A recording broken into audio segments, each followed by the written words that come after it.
Hi good morning everyone. तर आज सकाळी सकाळी ना सगळ्यात आधी नाश्ता केला, कारण सकाळी सकाळी सगळ्यात जास्त भूक लागते. आणि आजचा नाश्ता आम्ही बाहेरूनच मागवला होता. मस्तपैकी इडली डोसा वगैरे होतं. आणि नाश्ता वगैरे झाल्यावर जेवण वगैरे करून संध्याकाळ झाली आणि संध्याकाळच्या वेळेस सगळे लाईट्स वगैरे लावून घेतले. आणि आज म्हटलं मीच घेऊन जाते पिलूला फिरायला.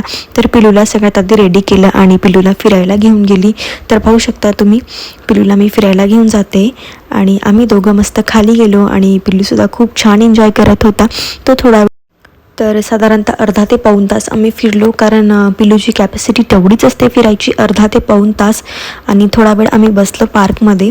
तर पिल्लू सगळ्या मुलांची गंमत पाहत होता समोर पार्कमध्ये. आणि फायनली आम्ही निघालो वरती. आणि वरती गेल्यावर पिल्लू लगेचच चिडचिड होतो, कारण डायपर वगैरे त्याने ओलं केलेलं असतं ना, त्यामुळे. तर तिथे घरी जाऊन त्याला लगेचच म्हणजे मोकळं व्हायचं असतं, कपडे वगैरे काढून, शूज सॉक्स वगैरे काढून. आणि नंतर तो फ्रेश झाला. चलो बाय.